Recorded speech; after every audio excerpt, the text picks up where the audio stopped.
গরু মোষ জবাইয়ের কসাইখানা নিয়ে ফের কলকাতা হাইকোর্টে মামলা। তানবীর খায়ের নামের এক ব্যক্তি কলকাতা হাইকোর্টের দৃষ্টি আকর্ষণ করলেন। এই বিষয়ে দ্রুত শুনানির জন্য আবেদনও জানানো হয়েছে। বুধবার মামলার শুনানি হতে পারে জানিয়েছেন প্রধান বিচারপতি সুজয় পাল এবং বিচারপতি পার্থসারথী সেনের ডিভিশন বেঞ্চ। আবেদনকারীর দাবি, গত 13ই মে রাজ্যের নতুন সরকার কসাইখানা নিয়ে বিজ্ঞপ্তি জারি করেছে। সেই বিজ্ঞপ্তিকে চ্যালেঞ্জ জানিয়েই এই মামলা। 2018 সালের মামলায় আগের রাজ্য সরকার হলফনামা দিয়ে জানিয়েছিল কসাইখানার নিয়ম বাস্তবায়নের জন্য রাজ্যের কোনো পরিকাঠামো নেই।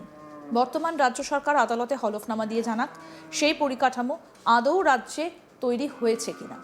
যদি রাজ্যে সেই পরিকাঠামো না থেকে থাকে তাহলে 13ই মে বিজ্ঞপ্তির পরে 28শে মে কিভাবে তা বাস্তবায়িত হবে। 28শে মে রাজ্য জুড়ে উদযাপিত হবে ঈদুল আধা অর্থাৎ কুরবানির ঈদ। অপরদিকে রঘুনাথগঞ্জের বিধায়কও কসাইখানা নিয়ে প্রধান বিচারপতির দৃষ্টি আকর্ষণ করেছেন। আবেদনকারীর দাবি, কসাইখানা নিয়ে আইনের 12 নম্বর ধারায় উল্লেখ আছে ধর্মীয় ক্ষেত্রে বিষয়টা ছাড় রয়েছে। তাই আসন্ন বকরি ঈদে যাতে রাজ্যের 13ই মের বিজ্ঞপ্তি বলবৎ না হয় সেই বিষয়ে আদালত হস্তক্ষেপ করুক। আমাদের প্রতিনিধি মানস নস্কর কি প্রতিবেদন তুলে ধরেছেন, আসুন দেখি। 28 মে রাজ্যে বকরি ঈদ, তার আগে পশু জবাই এবং পশু জবাই বা কুরবানিকে কেন্দ্র করে যে একটা বিতর্ক তৈরি হয়েছে রাজ্যের, বিশেষত রাজ্যের নতুন সরকার বিজ্ঞপ্তি জারি করার পর 13ই মে বিজ্ঞপ্তি জারি করার পর যে নতুন করে একটা সমস্যা বা বিতর্ক তৈরি হয়েছে, সেই নিয়ে কলকাতা হাইকোর্টে একাধিক জনস্বার্থ মামলা দায়ের হয়েছে। জনস্বার্থ মামলায় একজন আইনজীবী তিনি দাবি করেছেন যে সুপ্রিম কোর্টের এই নিয়ে, কুরবানি নিয়ে বা পশু জবাই নিয়ে সুপ্রিম কোর্টের যে নির্দেশিকা রয়েছে সেই নির্দেশিকা বলবৎ করা হোক। অন্যদিকে একাধিক সংগঠন, এনজিও, পাশাপাশি কয়েকজন ব্যক্তিও মামলা করেছেন, যেখানে তাদের দাবি যে রাজ্য সরকার যে বিজ্ঞপ্তি জারি করেছে সেই বিজ্ঞপ্তি অনুযায়ী রাজ্যের পর্যাপ্ত পরিকাঠামো আছে তো। তার কারণ 2018 সালে কলকাতা হাইকোর্টে এই সংক্রান্ত একটি মামলায় তৎকালীন রাজ্য সরকারি বিজ্ঞপ্তি দিয়ে জানিয়েছিল রাজ্যের পর্যাপ্ত কসাইখানা নেই, অর্থাৎ পর্যাপ্ত পরিকাঠামো নেই যেখানে সরকারি সেন্টারে গিয়ে পশু জবাই করা হবে বা কুরবানির যে পরব বা ঈদে যে কুরবানি করা হয় তার জন্যে নির্দিষ্ট যে স্থান, সেই স্থান সরকারেরই নেই। তাহলে রাজ্য সরকারই যে আইন তৈরি করেছে সেটা বলবৎ করবে কিভাবে, সেই নিয়েই প্রশ্ন তোলা হয়েছে এই জনস্বার্থ মামলায়। আইনজীবীরাও জানিয়েছেন যে রাজ্য সরকার যে বিজ্ঞপ্তি জারি করেছে সেই বিজ্ঞপ্তি অনেক পুরনো একটি বিজ্ঞপ্তি। 1950 সালে যে বিজ্ঞপ্তির মূল দুটো উদ্দেশ্য ছিল, এক ছিল যাতে দুধের উৎপাদন বা পর্যাপ্ত থাকে, দুধের উৎপাদন যাতে না কমে, এবং গরুকে যাতে কৃষিকাজে লাগানো যায়। 1950 সালের এই আইনে। কিন্তু এখন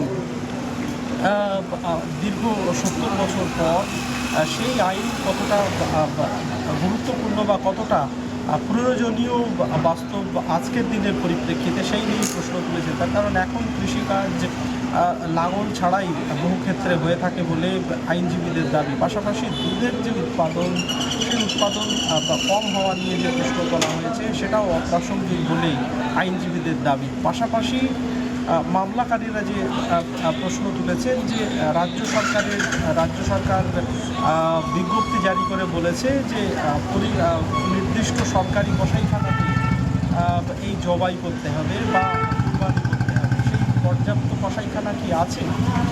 পাশাপাশি আইনজীবীদের বক্তব্য যে গরু নিয়ে কোথাও একটা রাজনীতি করার চেষ্টা করছে বর্তমান সরকার, এবং কেন্দ্রের বিজেপি সরকার অনেকদিন আগে থেকেই সেটা করছিল, এবং বিজেপি রাজ্যে ক্ষমতায় এসেই সেটাকেই ইমপ্লিমেন্ট করা বা সেটাকেই বলবৎ করার চেষ্টা করছে। তার কারণ এটা একটা সুদীর্ঘকালীন অভ্যেস, এবং বহু ক্ষেত্রে এই রাজ্য সরকারের যে পদক্ষেপ, সেই পদক্ষেপের ফল ভুগতে হবে নিম্নবর্গীয় হিন্দুরা, যারা সাধারণত গরু কৃষিকাজ বা গরু পশুপালনের সাথে যুক্ত, তাদের আর্থিক ক্ষতি হবে বলে আইনজীবীদের বক্তব্য। মামলাকারীরাও সেই বক্তব্য তুলে ধরেছেন, এবং যেভাবে 14 বছরের নিচে গরু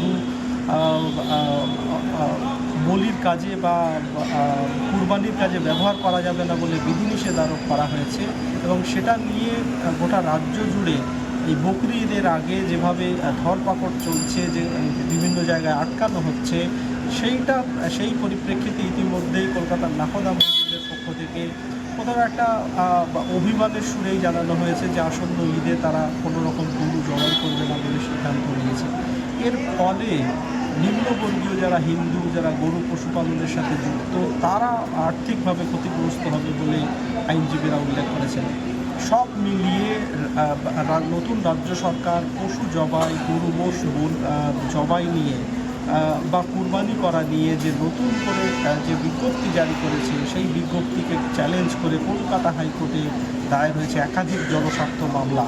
সেই মামলাগুলো আগামীকাল শুনানি হওয়ার সম্ভাবনা রয়েছে প্রধান বিচারপতি সুজয় পাল ও বিচারপতি পার্থসারথী সেনের ডিভিশন বেঞ্চে।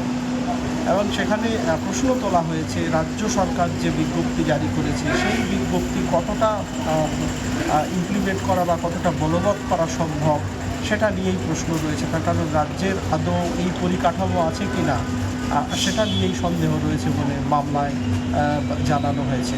আপাতত আগামীকাল এই মামলার শুনানি হতে পারে, সেদিকে আমাদের লক্ষ্য থাকবে। গরুমোষ জবাইয়ের কসাইখানা নিয়ে ফের কলকাতা হাইকোর্টে এবার মামলা। তানবীর খায়ের নামে এক ব্যক্তি কলকাতা হাইকোর্টের দৃষ্টি আকর্ষণ করলেন।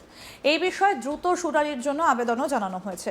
বুধবার মামলার শুনানি হতে পারে জানিয়েছে প্রধান বিচারপতি সুজয় পাল এবং বিচারপতি পার্থসারথী সেনের ডিভিশন বেঞ্চ।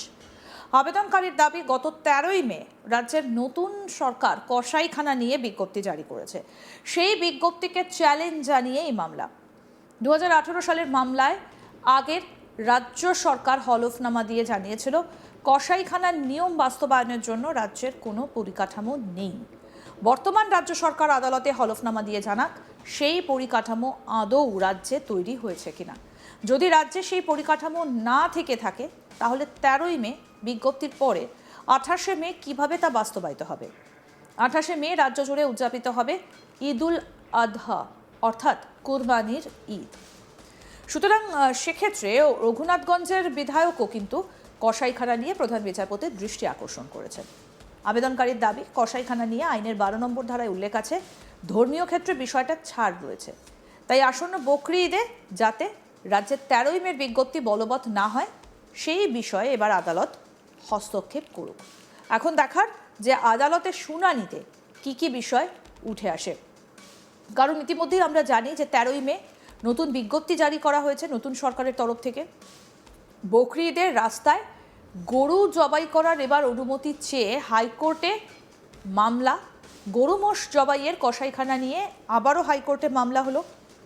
তানবীর খায়ের নামের এক ব্যক্তি কলকাতা হাইকোর্টের দৃষ্টি আকর্ষণ করলেন। এখন দেখার বিষয় যে হাইকোর্ট এই বিষয়ে কি নির্দেশ দেয়। আমাদের নজর থাকবে। আরও আপডেট পেতে দেখতে থাকুন আজ তাক বাংলা।